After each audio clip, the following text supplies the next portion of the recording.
2023 സംസ്ഥാന ചലച്ചിത്ര പുരസ്കാര നിർണയം അന്തിമഘട്ടത്തിലേക്ക് എത്തിയിരിക്കുകയാണ്. ജൂറിയുടെ അന്തിമ സ്ക്രീനിങ്ങും ആരംഭിച്ചു. സംവിധായകനും ദേശീയ ചലച്ചിത്ര പുരസ്കാര ജേതാവുമായ സുധീർ മിശ്ര ചെയർമാനായുള്ള ജൂറിയാണ് പ്രാഥമിക ജൂറി ഷോർട്ട് ലിസ്റ്റ് ചെയ്ത സിനിമകൾ കണ്ടു തുടങ്ങിയത്. ആകെ 160 സിനിമകളാണ് പുരസ്കാര നിർണയത്തിനായി സമർപ്പിച്ചത്. ഇതിൽ നിന്നും 48 സിനിമകളാണ് പ്രാഥമിക ജൂറി തിരഞ്ഞെടുത്ത് അന്തിമ ജൂറിക്ക് കൈമാറിയത്. സംവിധായകൻ പ്രിയനന്ദൻ, സംവിധായകനും ഛായാഗ്രഹനുമായ അഴകപ്പൻ എന്നിവരാണ് പ്രാഥമിക ജൂറി അധ്യക്ഷന്മാർ. കഴിഞ്ഞ മാസം 13 മുതൽ ജൂറി സ്ക്രീനിംഗ് ആരംഭിച്ചിരുന്നു. 160 സിനിമകളിൽ നിന്നാണ് 48 ചിത്രങ്ങൾ തിരഞ്ഞെടുത്തിരിക്കുന്നത്. സുധീർ മിശ്ര ചെയർമാനായ അന്തിമ ജൂറിയിൽ സംവിധായകൻ ലിജോ ജോസ് പെല്ലിശ്ശേരി, എഴുത്തുകാരൻ NS മാധവൻ, നടിയും കേരള സംസ്ഥാന ചലച്ചിത്ര അവാർഡ് ജേതാവുമായ ആൻ അഗസ്റ്റിൻ, സംഗീത സംവിധായകൻ ശ്രീവത്സൻ J മേനോൻ, ചലച്ചിത്ര അക്കാദമി സെക്രട്ടറി ശ്രീ അജോയ് ചന്ദ്രൻ എന്നിവരാണ് അംഗങ്ങൾ. ഇവർക്കൊപ്പം പ്രാഥമിക ജൂറി ചെയർമാൻമാരായ പ്രിയനന്ദൻ, അഴകപ്പൻ എന്നിവർ ചേർന്നാകും പുരസ്കാര ജേതാക്കളെ, അതായത് അന്തിമ പുരസ്കാര ജേതാക്കളെ തിരഞ്ഞെടുക്കുക. സൂപ്പർ സ്റ്റാറുകളുടെ സിനിമകൾ 54ാമത് ചലച്ചിത്ര പുരസ്കാരത്തിന് കുറവാണ്. മമ്മൂട്ടിയുടെ കാതൽ ദ കോർ, കണ്ണൂർ സ്ക്വാഡ്, മോഹൻലാലിന്റെ നേരെ, പൃഥ്വിരാജിന്റെ ആടുജീവിതം, പാർവതിയും ഉർവശിയും അഭിനയിച്ച ഉള്ളൊഴുക്ക് തുടങ്ങിയവ മത്സര വിഭാഗത്തിനുണ്ട്.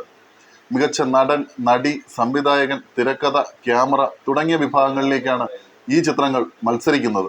ഇത്തവണ മികച്ച നടിക്കുള്ള പുരസ്കാരത്തിനാകും കടുത്ത മത്സരമെന്നാണ് സൂചന.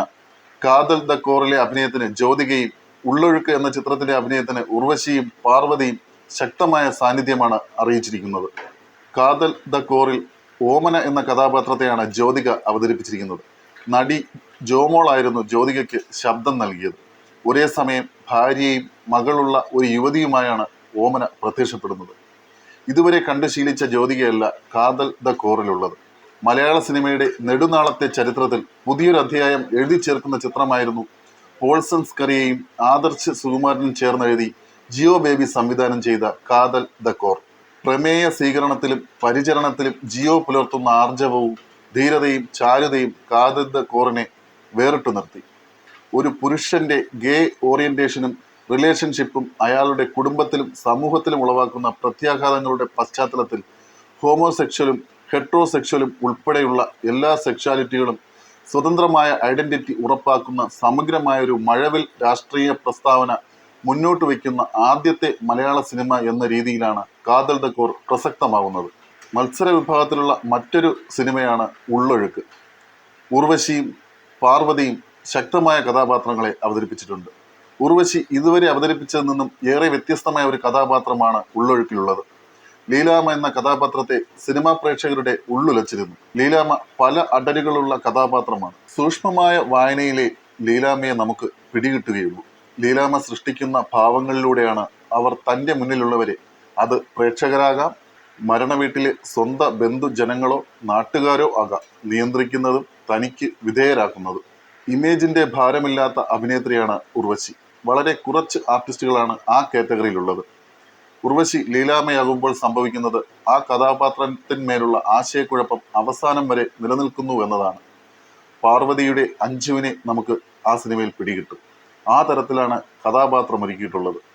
അഞ്ജുവിന്റെ കാര്യത്തിൽ 2 തരം അഭിപ്രായങ്ങൾക്ക് അവസരമുണ്ട്. ആദ്യാവസാനം ലീലാമ്മയുടെ കാര്യത്തിൽ ശരി തെറ്റുകളുടെ ഹരണത്തിന് കഴിയാതെ പോകുന്നുണ്ടെങ്കിൽ അത് ഉർവശിയുടെ തന്നെ മിടുക്കാണ്. മത്സര വിഭാഗത്തിലെ 160 സിനിമകളിൽ 84 എണ്ണം നവാഗത സംവിധായകരുടേതാണ് എന്ന പ്രത്യേകതയും ഇത്തവണയുണ്ട്. ദുൽഖർ സൽമാന്റെ കിങ് ഓഫ് കൊത്ത, ദിലീപിന്റെ വോയിസ് ഓഫ് സത്യനാഥൻ എന്നിവയും സംസ്ഥാന ചലച്ചിത്ര അവാർഡ് നിർണയത്തിനായി മാറ്റിവെക്കുന്നുണ്ട്. ജൂറിയുടെ ആദ്യഘട്ട അവാർഡ് നിർണയ നടപടികൾ പൂർത്തിയായി കഴിഞ്ഞു. മത്സരത്തിനുള്ള ആകെ സിനിമകളിൽ നിന്നും 30% രണ്ടാം ഘട്ടത്തിലേക്ക് കടന്നിരിക്കുന്നത്. ഇതിൽ നിന്നാണ് അന്തിമ ജേതാക്കളെ തിരഞ്ഞെടുക്കുക.